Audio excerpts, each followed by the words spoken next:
Hey guys, welcome back to my channel. In today's video I'm going to be sharing with you how I created these sublimation mugs using the Cricut mug press.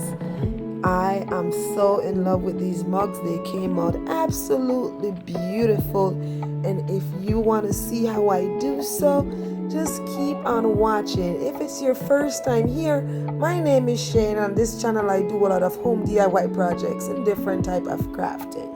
If you like content like these, please stay tuned. Here we go. So here I am. I'm making a couple of these mugs. So they're all wrapped up, they're packaged up, because they want to make sure the company shipped these out. I don't remember where I bought these from, trust me, believe me.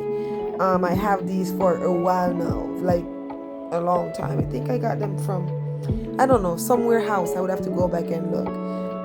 But anyways, the mugs are all wrapped up and they came pretty, like you see, safe.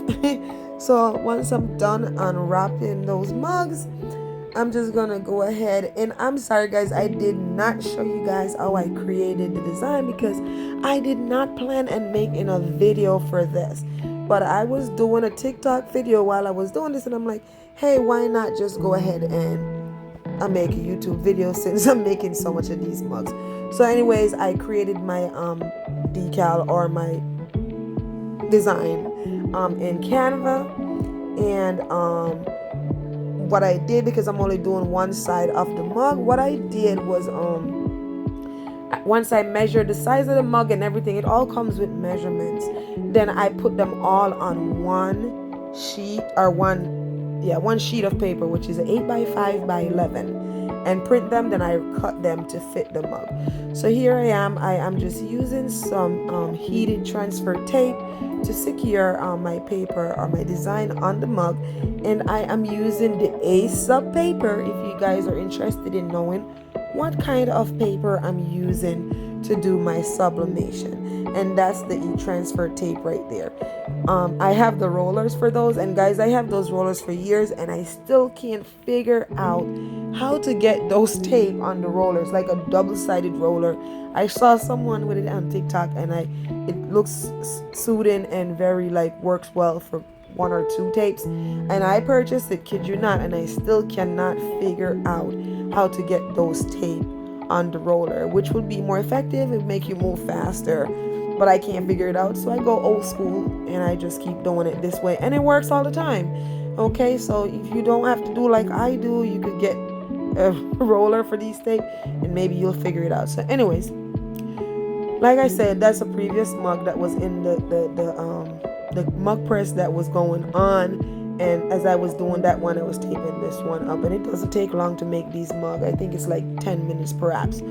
Estimated time 10 minutes. But you want to make sure that your decal is tightly fit to your mug, and you want to tape. I tape the hell out of the mug.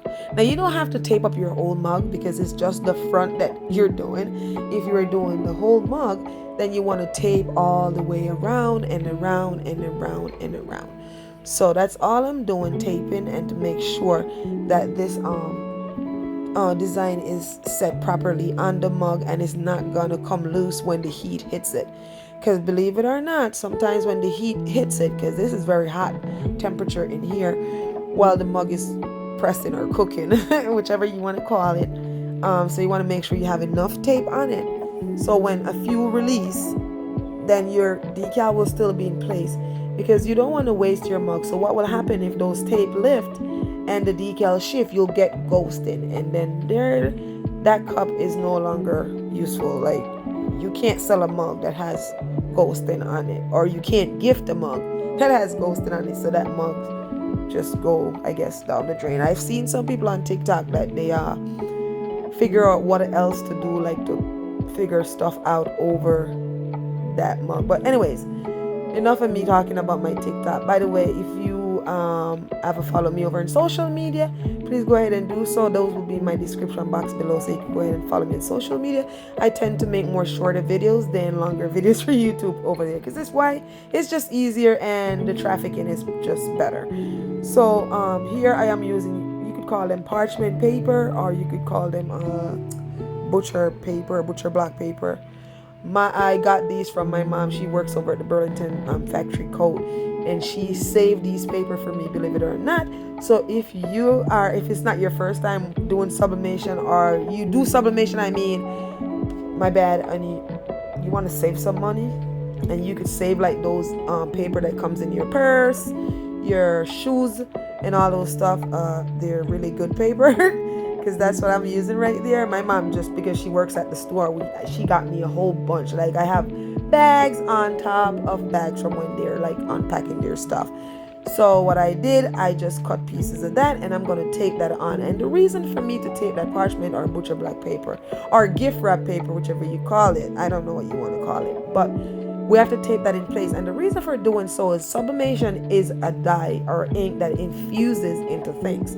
So when the heat hits it, it's going to infuse, okay, into the mug, and it also prints out on the other side. So you have to, I put that on paper, so when it starts melting or infuse, it doesn't go on my Cricut mug mat or that green piece that you're seeing inside of the Cricut mug. Because then when you're going to press your other items or other stuff that's not like these mugs, it's going to have that imprint that's going to infuse back into your next or upcoming item that you're going to create. So that's the reason for this paper.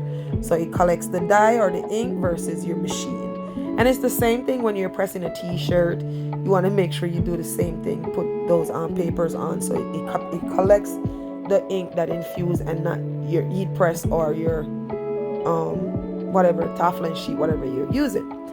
So that's what I'm doing there. So as you guys see, I took that mug out of the mug press, and I'm telling you guys, it's hot. It is hot. So you want to put it to the side and let it cool off, because you don't want to burn yourself. It's like really, really hot. So while it's over on that side cooling down, I'm just over here making another mug. And then once I have everything taped up how I want it to, nice and tight and not gonna move, I'm just gonna go ahead and we're gonna go ahead and put it in the mug press. And what I haven't done, I should have shown you guys, I think the mug press has like 5 little lights on top, and when you first put your mug in, one lit up. So if you guys are wondering, how do you know that the mug is finished? When it's done, the mug press start making that beep beep beep sound at you, and all the lights, all those little dots, are lit up. So that's how you know when it's done. So now my mug is somewhat cool. It's still not fully cool, it's somewhat cool. And I'm just going ahead, and this is the most like exciting part of seeing what's going on, to reveal, to see what does your print look like, to make sure there's no ghosting. And then it did come off properly, but also you want to be careful because you don't want to scratch your image. So I'm using my little weeding tool there from my Cricut. So that's what I'm using to peel my tape off along with my fingers. As you guys can see, I don't want to burn myself, and I don't want to scratch my image. I try to practice not to the back of the cup would have been scratched, but not the image, because the image is not around it. But I practice, because when I do those tumblers and other stuff that I go around with, I don't want to, practice. So here it is. I mean, that's the Aesop paper. There's still a lot of ink on that paper. Still a lot of the ink left back on the paper. However, the mug did come out absolutely gorgeous. It's very vibrant and it's beautiful, even though I feel like that Aesop paper collect a lot of ink, because we did put back.